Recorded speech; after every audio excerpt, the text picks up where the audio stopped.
Bonjour à tous. Cernés par la délinquance. Explication dans cette vidéo. Mercredi 3 mai, fin d'après-midi. Le soleil tape dur sur la Courneuve, cette commune de Seine-Saint-Denis, au nord de Paris. Tristement célèbre pour sa cité des 4000, aujourd'hui partiellement démolie. Et dont les immeubles épargnés sont, paraît-il, en voie de réhabilitation. Il est 18h45 lorsque Fatima, une aide ménagère, se présente comme chaque jour à la porte du pavillon au 2 de la rue Racine. Catherine, 83 ans, a bien besoin qu'on l'aide. Trisomique, lourdement handicapée, elle vit seule, depuis le décès de sa mère. Dans une dépendance collée à la maison de son frère lui aussi disparu. Ce soir-là, Fatima sent tout de suite que quelque chose ne va pas. La vieille dame, prostrée sur une chaise, lève vers elle un regard de chien battu. « J'ai mal », gémit-elle en se tenant le ventre. Fatima alerte le commissariat, qui envoie aussitôt plusieurs policiers.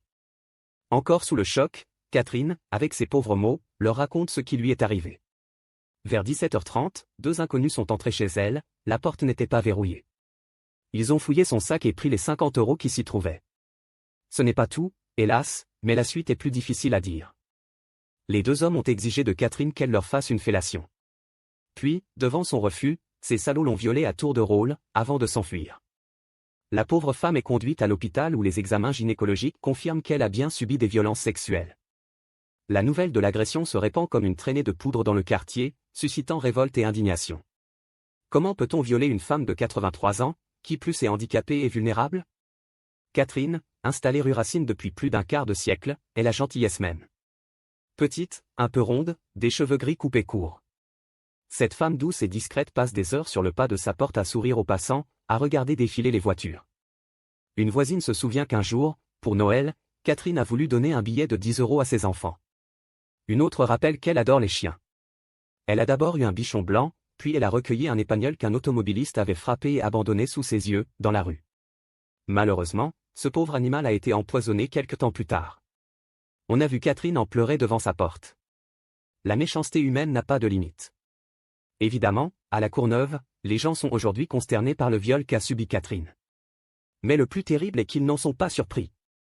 Nous avons arpenté la rue Racine et celles avoisinantes. À première vue, on se croirait dans une petite ville de province, bien tranquille. Mais il suffit de lever les yeux pour voir les immeubles HLM qui enserrent le quartier. Des cités avec leur lot de délinquance et de trafic en tout genre. Tous les témoignages que nous avons recueillis vont dans le même sens. La situation, depuis des années, ne cesse de se dégrader. Longtemps, la présence rue Racine d'un consulat algérien surveillé par des vigiles a servi de garde-fou. Mais cette représentation diplomatique a fermé ses portes. Vol à l'arraché, cambriolage, squat. L'agression de Catherine, d'une barbarie révoltante, n'est qu'un épisode de plus qui vient s'ajouter à une liste déjà trop longue. Ce qui scandalise surtout les habitants, c'est l'impunité dont jouissent les voyous qui agissent ici comme en pays conquis. On habite ici depuis 16 ans et on s'est fait cambrioler à plusieurs reprises. Témoigne, Amère, une jeune femme de 21 ans qui vit chez ses parents. La dernière fois, les voleurs ont enjambé le portail et pris un vélo. Il y a quelques semaines, deux ados se sont réfugiés chez nous. Ils étaient poursuivis par des racailles qui voulaient leur piquer leur portable. On a appelé la police, qui est arrivée trop tard. La mairie a bien installé une caméra de surveillance à côté de chez nous, mais je ne suis même pas sûr qu'elle fonctionne. L'action des pouvoirs publics? Cette vieille dame de 89 ans, appelons-la Nicole, croisée sur le seuil de sa maison, n'y croit plus. J'habite ici depuis 1947, raconte-t-elle. À l'époque, c'était comme un village tout ce qu'il y a de plus calme. Aujourd'hui, je ne compte plus les cambriolages dont j'ai été victime. En mai 2013, alors que j'organisais une fête pour l'anniversaire de ma petite fille, deux jeunes ont sonné à la porte. Ils voulaient soi-disant récupérer leur ballon tombé dans mon jardin. Quand je me suis approché du portail, ils m'ont arraché mes deux colliers. En 2019, Nicole a frôlé le drame. 3 individus se sont introduits chez moi par une fenêtre, en pleine nuit, et m'ont séquestré pendant plus d'1 heure. L'un d'eux me surveillait, il m'avait fait asseoir sur une chaise pendant que les deux autres fouillaient la maison. Ils ont pris l'argent, les bijoux. Puis ils ont tout saccagé. En repartant, cette fois par la porte, ils ont déclenché l'alarme. Vous croyez que les voisins seraient venus à mon secours? Personne n'a bougé. Alerté par une application sur son téléphone, mon fils a appelé la police. Mais ils ont commencé par se tromper d'adresse et ont dû les rappeler. Mes cambrioleurs n'ont jamais été arrêtés. Quand le petit-neveu de Brigitte Macron se fait tabasser, la police retrouve tout de suite ses agresseurs. Quand il s'agit de gens comme nous, il ne se passe rien. Une voisine d'une cinquantaine d'années, qui dirige une petite entreprise de réparation de volets, ne se montre pas moins désabusée. Un jour, alors que je montais dans ma voiture, 2 jeunes à scooter m'ont arraché mon collier.